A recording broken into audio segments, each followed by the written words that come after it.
Tonight, a costly break-in. There was a concern that the water source may have been tampered with. The response after officials say vandals may have compromised a water treatment plant in a northern First Nation community. Also tonight, the race begins. Who's throwing their hat in the ring to challenge Mayor Scott Gillingham for the city's top job? Plus, unexpected guests. Nowhere is immune. It's a very common issue. Voles are popping up literally across the city. How you can protect your lawn and hopefully prevent the critters from returning.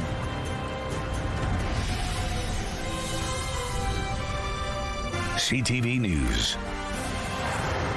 Live from downtown Winnipeg with Marilee Caruso. Good evening. Thanks for joining us. A break-in at a northern Manitoba First Nations water treatment plant is posing a risk to the community of 3,000 people tonight. Almost $100,000 worth of equipment was stolen, according to RCMP. And now there are concerns about contamination to the water supply. CTV's Harrison Shin is standing by live to explain. So Harrison, what exactly are the concerns? Marilee, Mounties say during the break-in at Garden Hill First Nation, the water supply was accessed. Now the federal government is testing the water. The community about 600 kilometers northeast of Winnipeg is now getting water flown in, and the treatment plant is not operational. Around 9 a.m. on Wednesday, Island Lake RCMP were sent to the water treatment plant in Garden Hill First Nation. When officers got to the scene, they were told that someone entered the plant early Wednesday morning and damaged some of the plant's machinery, putting it out of service. Several tools needed for the plant's operation, like power tools and welding equipment, were stolen, valued at over $100,000. A spokesperson for the Canadian Red Cross says they are providing water to the community for drinking, cooking, and hygiene needs. These are photos we got from Northern Store in Garden Hill First Nation showing helicopters bringing in pallets earlier this week. Manitoba RCMP Media Relations Officer Sergeant Paul Manek says there was no surveillance cameras available, and they are now asking for the public's help. We're basically going to have to take, like I say, if there's any evidence gathered from the scene, and then really tips from the public are going to be crucial for this type of investigation. We do have a person of interest already that we're kind of keeping an eye on. Right, but at the point, like say, you got to gather that evidence so that you can get those charges secured and laid. We reached out to Garden Hill First Nation Chief Dino Flett and Indigenous Services Canada for comment. We are waiting to hear back. Anyone with information is asked to contact Island Lake RCMP or Crime Stoppers. All right, Harrison, how is the community reacting to all of this? Well, in a social media post on Wednesday night, Vice Chief of the First Nation Craig Monroe says this is a very serious matter as the water system is critical to health and safety of the nation. They are offering a reward of $1,500 for any information. All right, thanks for this, Harrison. Manitoba RCMP are appealing for information and releasing new details in a year and a half after a fatal shooting in Thompson. How would you feel if it was your sibling, or if your son, or your uncle? That's the sister of 28-year-old Stephen Sila. Her comments in that video, along with a series of billboards and posters, are part of a new public awareness campaign. Sila was found shot and killed at a residence in a Thompson trailer park on November 28, 2022. Mounties believe his body was there for 4 days before being found. RCMP are now releasing images of those two trucks you just saw. Here they are again, which were told in the area at the time of the shooting. Investigators believe whoever was inside those vehicles may have information that could help piece together what happened. Anyone with that information is asked to call the RCMP tip line. We have more details on this story, including a timeline of Sila's movements prior to the shooting, up on our website. Just head to ctvnewswinnipeg.ca. Separately, RCMP say one person is dead and another is in custody following a reported stabbing in eastern Manitoba. Mounties say a 29-year-old man was found dead at a home in Pawingassi First Nation. Wednesday night, that is when that took place. A 20-year-old man from the community was arrested a few hours later. The investigation is ongoing. It's 6 months away, but the race to become Winnipeg's next mayor started today. It was the first day candidates vying for the top job at City Hall could register their name. And Scott Gillingham didn't waste any time signing up to run again. With more on the campaign, CTV's Jeff Keel joins us now live. So, Jeff, why does Gillingham say Winnipeggers should vote for him again? Gillingham says under his first term, council has made progress on big items that were stuck for a lot of years. With his wife Marla, Scott Gillingham walked across the City Hall courtyard and registered his name to run for a second term as mayor this October. We have made a lot of progress in this first term. Gillingham says under his watch, City Council moved ahead on a number of major files. The North Sewage Treatment Plant opening Portage in Maine, the Portage Place redevelopment and zoning changes to make more housing available. As a council, I think I've led decisions that have been held up for years and not been made. We've seen record progress on housing development. Going into the election, Gillingham will have the advantage of being an incumbent one-term mayor, which historically is hard to defeat. There hasn't been any really substantive problems or scandals at the city so far. But Gillingham may be vulnerable on some issues. He raised property taxes higher than promised in 2025. Water and sewer rates have been rising. Retail crime spiked during his term, and the new transit system has hit speed bumps. Gillingham says they've added police officers, firefighters, and transit security, and he says moving to the new bus network was the right way to go. We're building a city for the future, and that necessitates making bold decisions like the change in our transit system. We continue to work on it, continue to adjust it, and we'll keep doing that until we get it right. Friday was the first day mayoral candidates could register, and Gillingham was not the first out of the gate. Grocery clerk Christopher Classio, who finished in last place in 2022, says he has a real campaign team behind him this time around. People are in search of new candidates, and I think I'm one of the most progressive candidates, and I also think I'm the game changer candidate for this election. This is just the first step for mayoral candidates. In order to officially run for mayor, candidates must be nominated by obtaining 250 signatures of eligible voters. That nomination period runs from September 16th to the 22nd. All right, Jeff, did Gillingham drop any hints about what he would do with property taxes over a second term if reelected? Well, we tried. We asked him. He says those details will come out during the campaign. He did commit to releasing a fully costed platform during the race. All right, thanks for this, Jeff. An international travel company is adding to its Western Canadian routes, including stops right here in Manitoba. Flixbus is introducing a new Regina to Winnipeg route, which includes a stop in Brandon. A Flix North America spokesperson says the expansion reflects the demand for intercity bus travel in Western Canada. The company provides travel solutions across more than 40 countries. The new route launches May 7th. A warning from police tonight about a high-risk sex offender who was released today and is expected to live in Winnipeg. 35-year-old Jason Mark Bard was released from Headingley Correctional Center after serving a sentence for breaching recognizance. Bard has several previous convictions, including sexual assault with a weapon, forcible confinement, overcome resistance by choking, and numerous probation breaches. Police say he's completed some sexual offender treatment, but is considered a high risk to reoffend towards adult women. He's 5'3", 200 pounds, has brown hair and brown eyes, and tattoos on his arms and hands.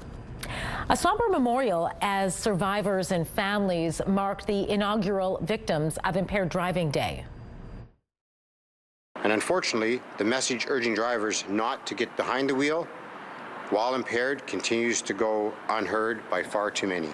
We witnessed firsthand the devastating. Dozens gathered on the steps of the Manitoba legislature after making their way down Broadway from the Forks. The march was designed as a funeral procession to provide a visual representation of the lives lost to impaired driving. We need to know that for the hundreds that are killed every year, thousands more are injured with debilitating brain injuries, loss of limb, PTSD from the crashes, all kinds of significant traumatic events that will carry through them for the rest of their lives.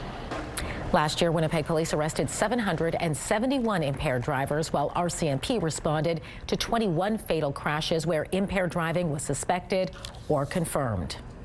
4 people from Ontario are facing charges following a string of locker room thefts at gyms in Winnipeg.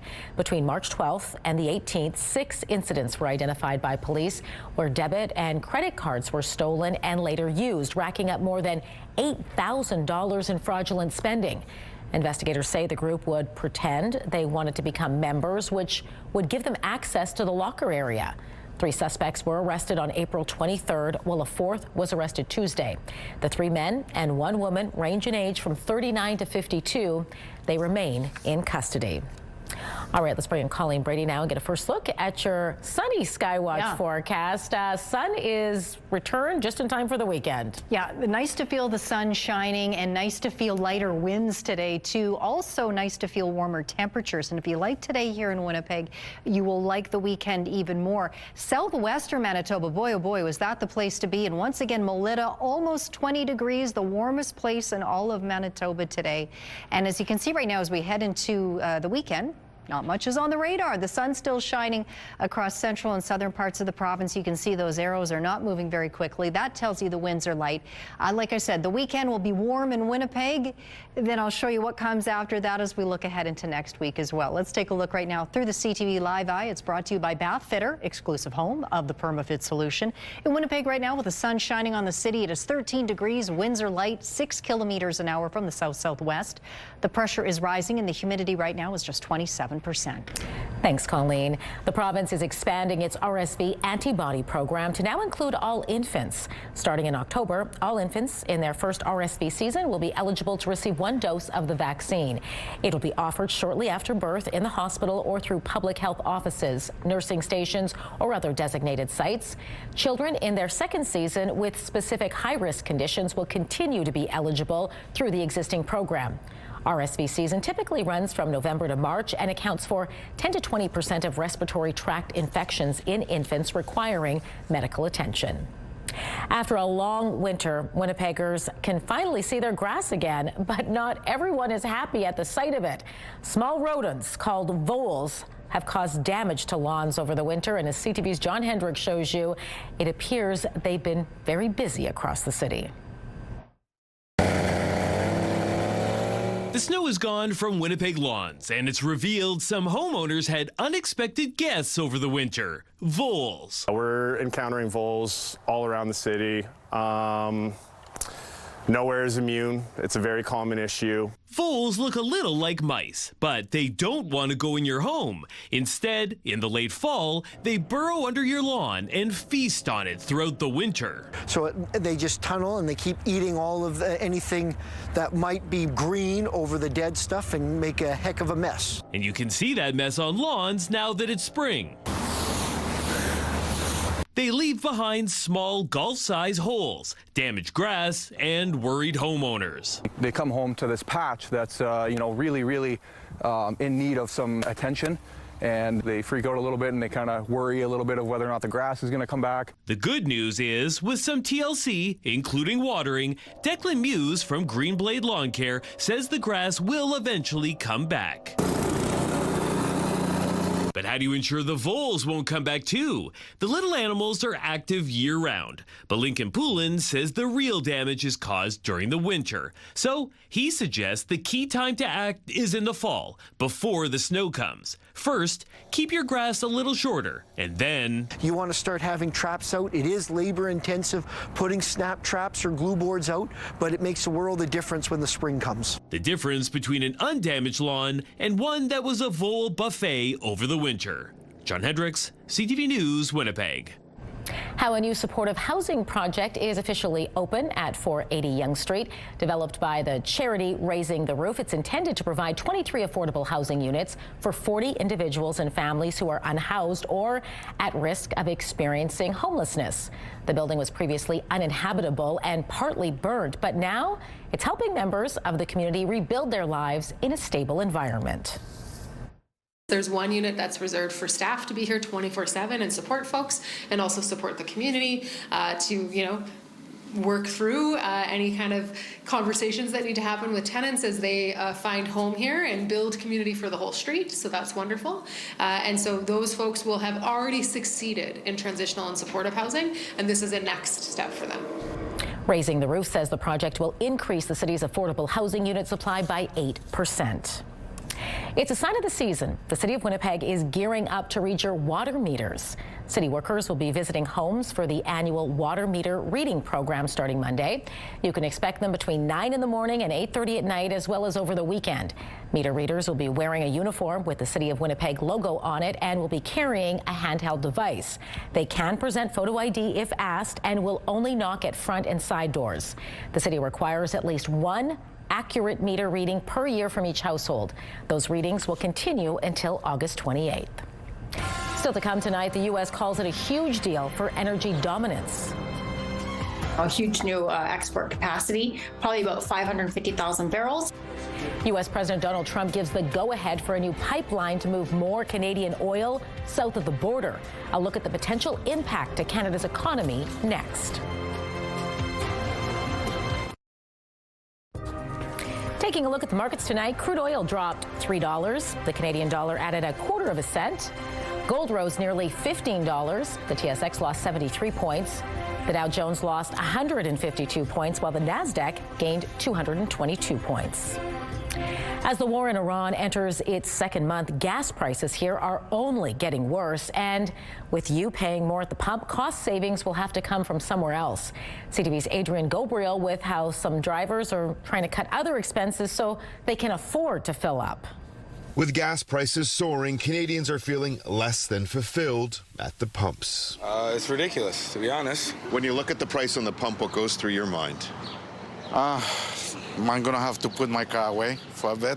What we're paying is a direct result as to what's going on in the Middle East. The war in Iran and the subsequent closure of the Strait of Hormuz, where 20% of the world's oil normally travels through, has sent prices peaking. I paid $170. CTV News crunched the numbers. An average-sized vehicle has about a 50-liter gas tank. Most Canadians fill up once per week.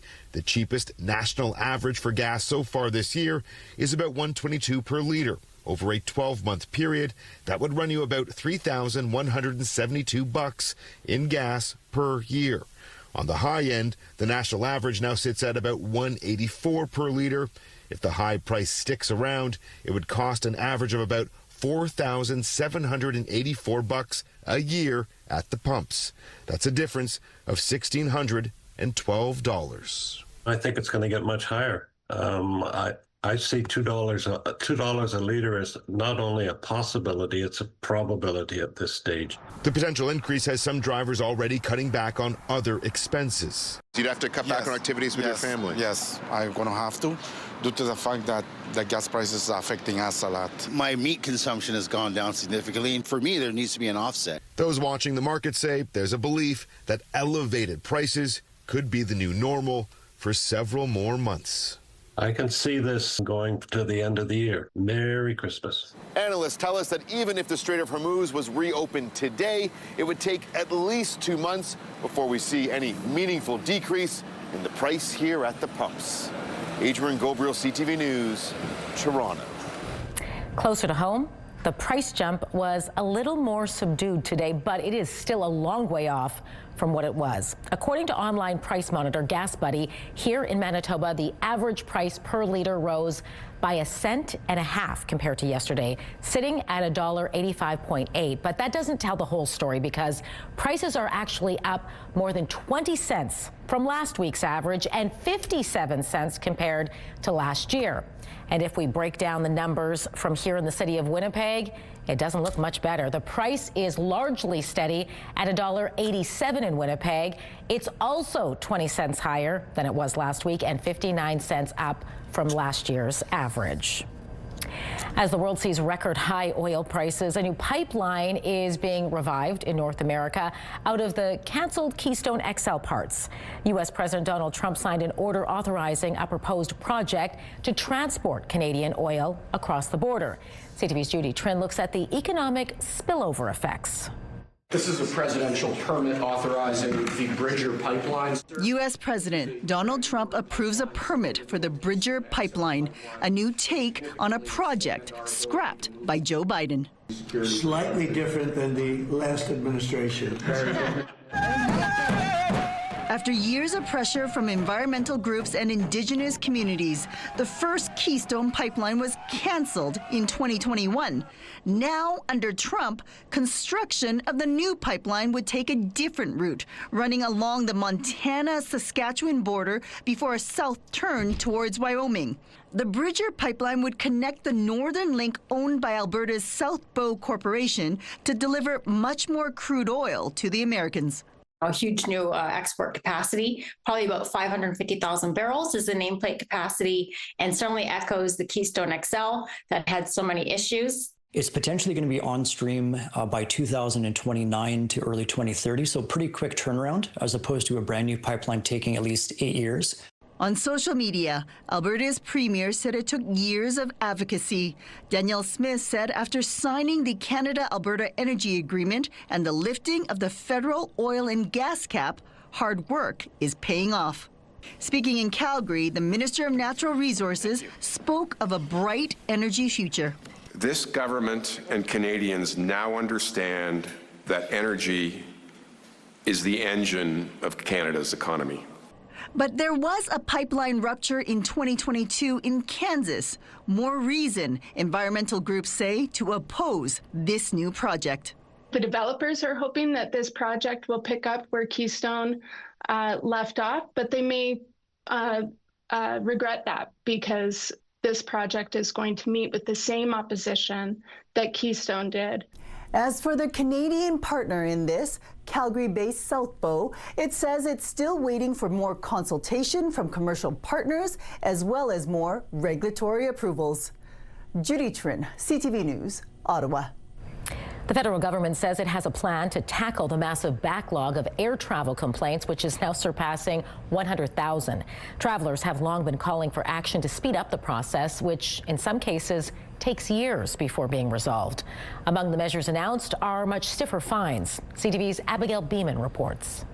Delayed till 12:45, then delayed till 1:10 a.m. Frequent flyer Robert Walker says he's collected so many delay and cancellation messages from airlines he can write a book. You get nowhere, it takes forever. I haven't got time to worry about it, and I just don't believe that anything will ever be done.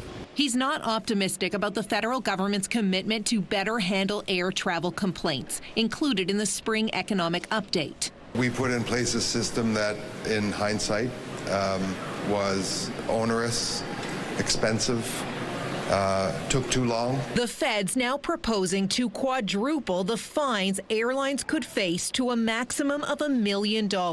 Clear the complaint backlog by using a third party based on the successful model in the UK and EU, and simplify the complaint process. The exemptions, the lack of clarity, the confusion, the loopholes. Since January, the Canadian Transportation Agency tells CTV News it's received more than 1,000 complaints every week. That backlog now stands at 97,000, and it can take more than 2 years for your complaint to be reviewed.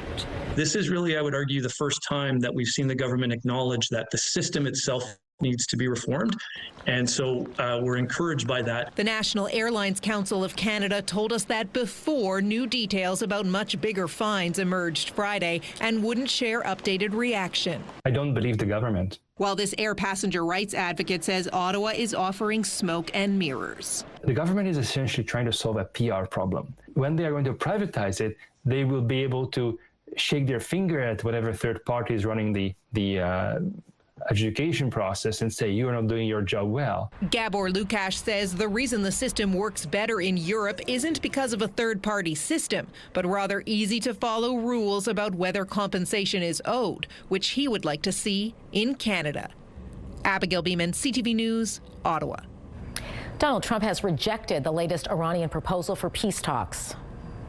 They've got to come up with the right deal. At this moment, I'm not satisfied with what they're. Details of the proposal have not been made public, but the U.S. president insists Tehran is asking for things he can't agree to. Trump says the Iranian leadership is very disjointed and split into 2 or 3 groups.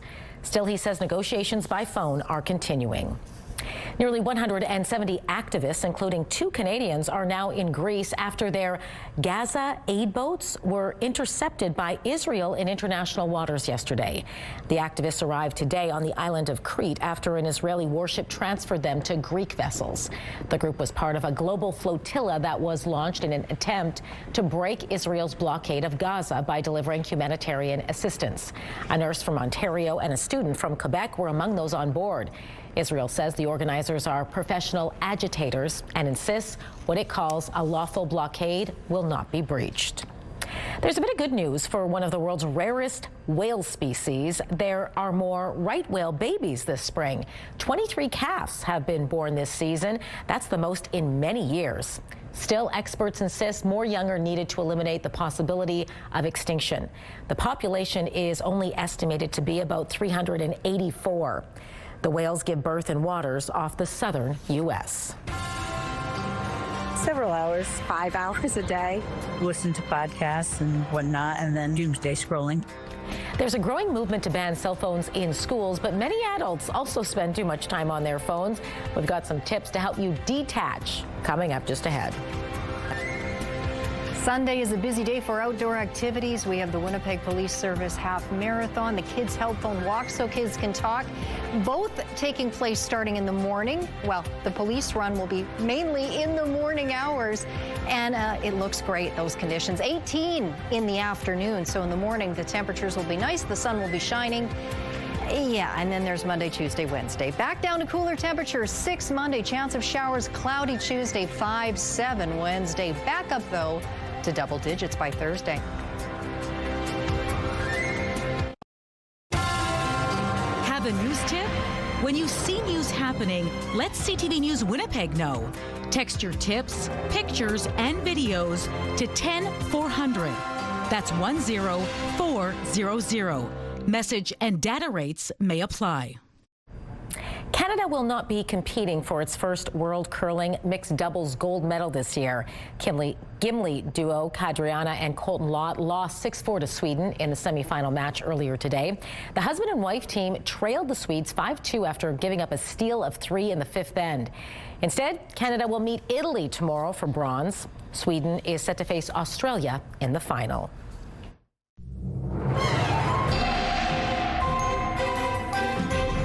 CTV Skywatch weather brought to you by South Beach Casino and Resort. Visit southbeachcasino.ca. Colleen Brady back now with your complete Skywatch forecast. We finally got the sunshine to return. Is it going to stick around for the weekend? For the most part, it'll get a little cloudy tomorrow, at least here in Winnipeg, but it'll be warm. But by the time we get to Sunday, sunshine and up to 18 degrees here in the city. And we're not alone. It'll be a beautiful weekend across southern Manitoba. And then, yes, the temperatures do slip back down into single digits through the midweek next week. But then by Thursday, they start to rise again. So back and forth, but we'll take the upswing while we get it, right? Well, nice and sunny right now across the south.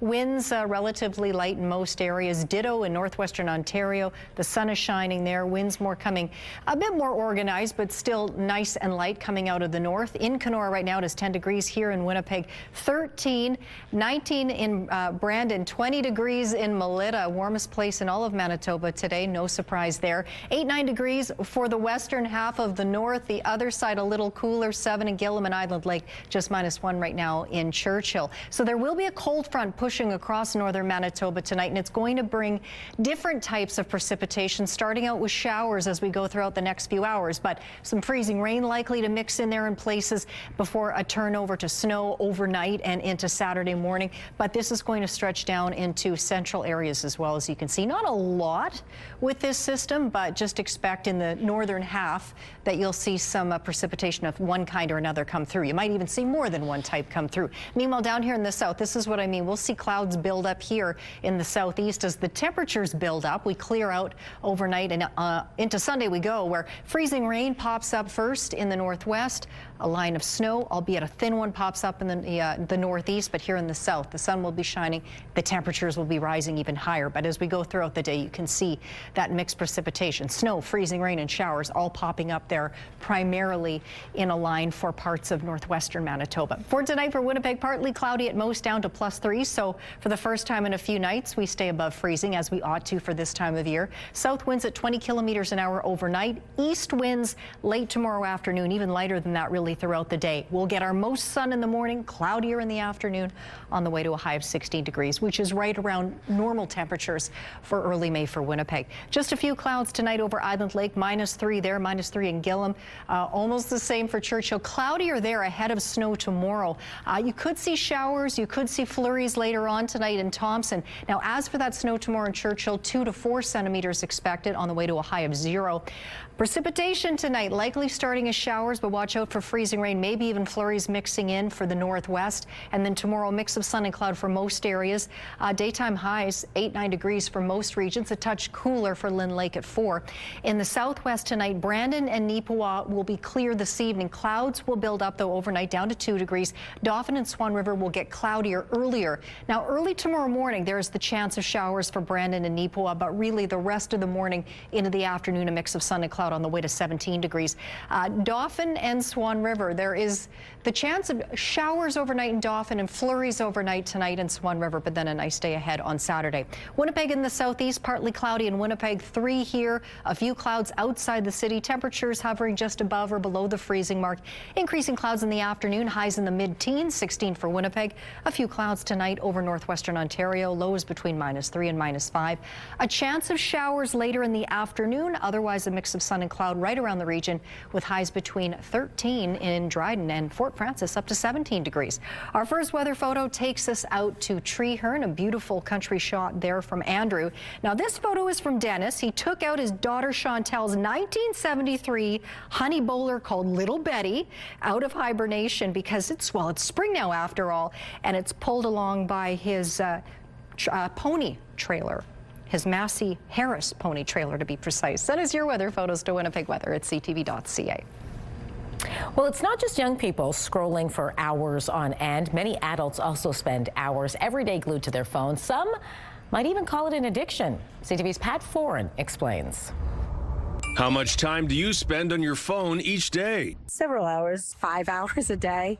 Listen to podcasts and whatnot, and then doomsday scrolling. A recent survey shows people pick up their phones nearly 200 times a day on average and spend more than 4 hours a day on them. Nearly half say they feel addicted. Too much. Excessive screen time can affect sleep, stress levels, attention span, mental health, and even our ability to connect with people in real life. So many notifications, so many texts, so many pings, all of your news is coming through your phone, all of your tasks and to-dos and emails are all coming through your phone, so that you get to a place of burnout where responding to a single text feels tiring. Consumer Reports says there are simple ways to cut back and reclaim some non-screen time. Start by just taking short breaks. Even just having your phone in another room for 20 minutes can help you build that comfort and tolerance being away from your device. You can also delete or limit time-wasting apps like social media, even temporarily. Mute noisy notifications, set your phone to grayscale to make apps less tempting.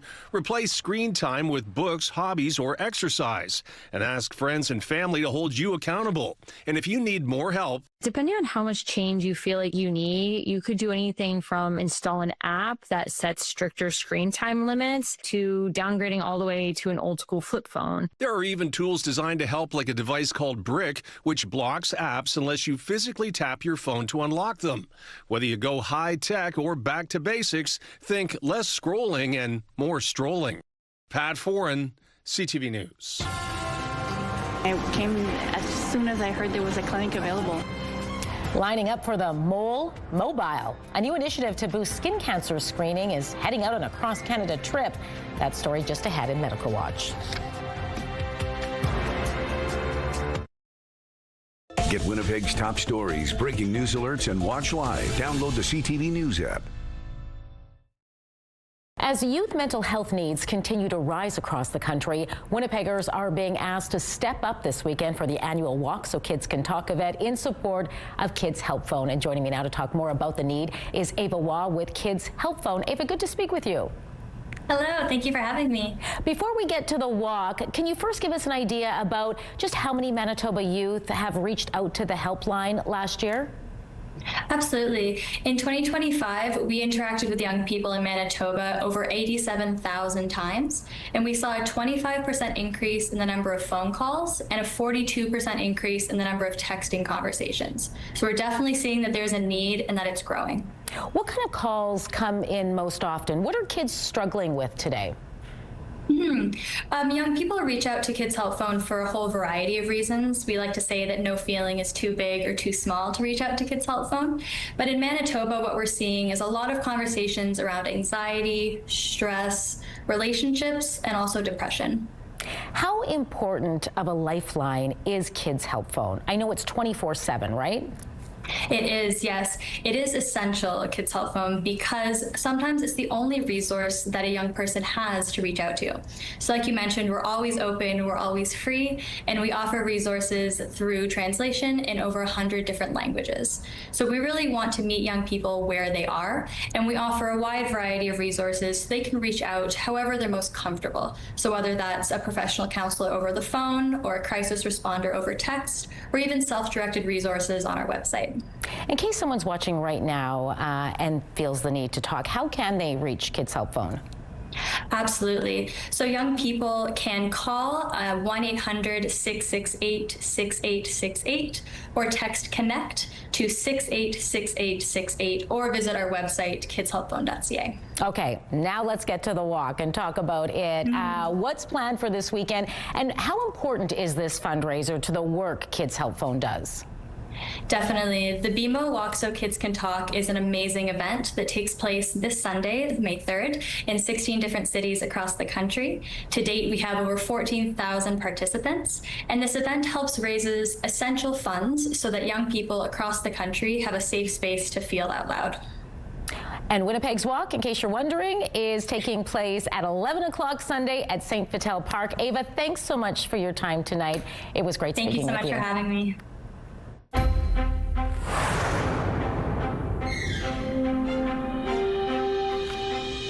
Thousands of young children in the U.S. are harmed every year by common household items.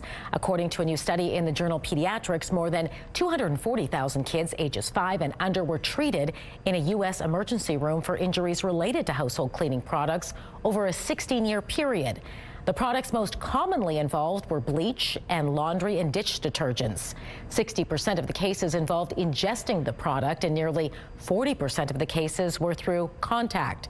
Toddlers are especially vulnerable because they are newly mobile, curious, and constantly exploring with their hands and mouths. Experts say to help prevent these injuries, cleaning products should be kept up high and in their original containers, as well as out of reach of young children. Choose products with child-resistant packaging when possible, and you should speak to your child about the dangers of these products. Scrolling on your phone while sitting on the toilet might be doing more harm than you think. New guidance is out tonight calling for less phone time in the restroom to avoid hemorrhoids. Studies show sitting on the toilet for too long increases your risk. The group is advising to either avoid bringing your phone to the bathroom or set a timer for 5 minutes to remind you to get up. The new guideline also emphasizes getting the recommended daily amount of fiber to prevent constipation, which often leads to straining. A cross-Canada tour of the Mole Mobile is launching in Ottawa, bringing skin cancer screenings to all 10 provinces. And the first stop proved to be very popular, with many people lining up wanting to get checked by a dermatologist. CTV's Peter Sperling reports. Oh, this spot. Yeah. Carrie Sheridan is seeing a dermatologist checking for skin cancer. Early detection is the best. So I'm using my dermatoscope to get... But it's not in a typical doctor's office. This is the Mole Mobile, providing free screenings for skin cancer. I was here bright and early, so I was only like 16th in line. The Coast to Coast tour, with more than 130 stops, launching at Ottawa's train yards Friday morning. Lots of people here who are looking to get their spots checked to make sure they're not cancer. The one-day clinic offering checks to the public on a first-come, first-served basis, proving to be very popular. I am not surprised, actually, because last year we did have over 4,000 people show up when we were here in Ottawa. So that's part of the reason why we launched in Ottawa here today, because we know the need is so incredible. With spots quickly filling up. So why is there this need? I think we have a lack of dermatologists in this country. We need more dermatologists. Wait time is long. A lot of people even don't have family doctors, as we know. And so getting into the healthcare system is sometimes very difficult. I came as soon as I heard there was a clinic available. Julie Pichet came from Quebec. She's been waiting since 2019 to see a dermatologist. I even got a letter last winter saying that they were checking the list to see if people still needed them. I do have a family doctor who's on long-term sick leave, so I can't get a referral to get to a dermatologist to get to an appointment. So this is my option. The Molemobile will be in Cornwall on Sunday and will return to Ottawa for one day on Parliament Hill in late May, then Gatineau in October. As for Sheridan, Good, all clear. Good for another 150,000 miles. Peter Sperling, CTV News. Medical Watch. This is not just a piece of Chinese-Canadian history. It's a period of Canadian history. Throwing open the doors on a dark time in Canada, we take you behind the scenes of a new exhibit at the Manitoba Museum next in Spotlight.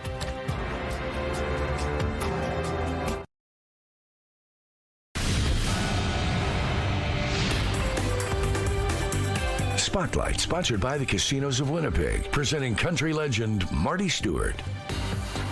An exhibition highlighting the impact of the 1923 Chinese Exclusion Act is now open in Winnipeg. It's called The Paper Trail to the 1923 Chinese Exclusion Act. It's an adaptation of an award-winning exhibition which debuted at the Chinese Canadian Museum in Vancouver in 2023 and marked the 100th anniversary of the act. The exhibit takes a look at the years in which Canada banned the entry of a single community and issued immigration cards to people of Chinese heritage who were born here. And it features private documents accounts from families across the country.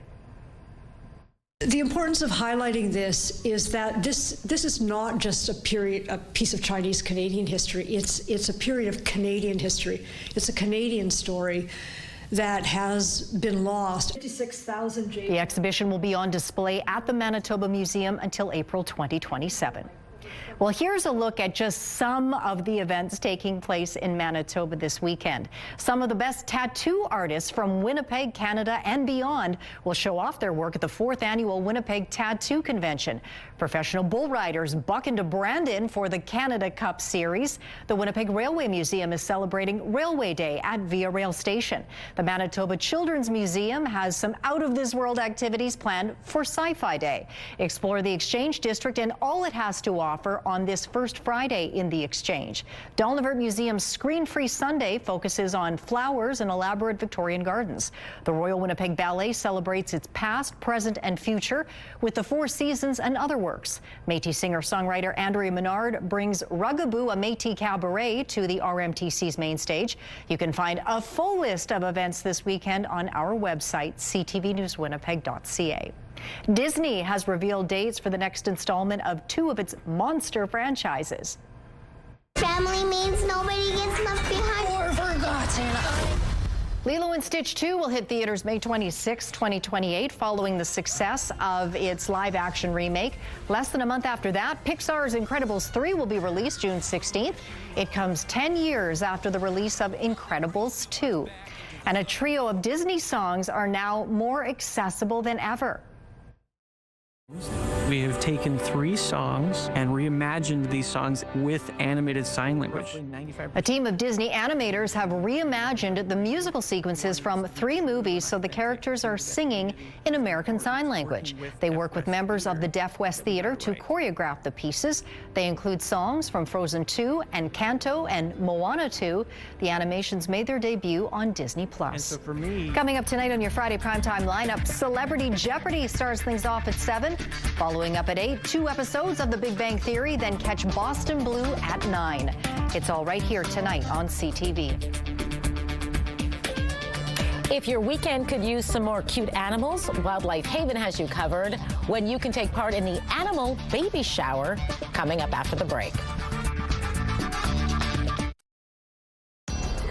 Women's clothing provided by RW & Company. Salon services provided by S&Teak Spa Salon. Tonight, passenger skepticism on clearing a massive airline complaint backlog. I just don't believe that anything will ever be done. Unpacking the new plan and what it means for future travel. Later on CTV National News and watch on Crave. Now that's more like it, isn't it? 13 degrees, mostly sunny and light winds. Out of the south-southwest at 6 kilometers an hour. Tonight, 3 degrees, partly cloudy overnight at most. Some sunshine Saturday morning, cloudier in the afternoon, 16 degrees. Mix of sun and clouds Sunday, 18. And then, yeah, we have to get back to some cooler temperatures. Monday, just 6, chance of showers. Cloudy Tuesday, 5, 7 on Wednesday. But merrily, at least back to double digits, 11 on Thursday. All right, thanks, Colleen. Well, you've probably gotten an invite to a friend or a family member's baby shower, but how about one for a wildlife baby shower? And all of these items are in support of the incoming animals that we're going to get in our wildlife hospital. Wildlife Haven is hosting a baby shower for all of the cute animals born this spring. The organization says each spring more than 750 baby animals are admitted to the hospital over a 2-month period. But it's not just fun and cute. This all raises money and pet supplies for the care of these critters at the rescue. The baby shower kicks off tomorrow and runs from 12 to 4 p.m. I didn't want to read that script. I just wanted to look at all the babies. No, how cute and beautiful are all they? Right, get down there. Yeah. Take part in the baby shower. Have a great weekend. That does it for us tonight. We'll see you back here Monday.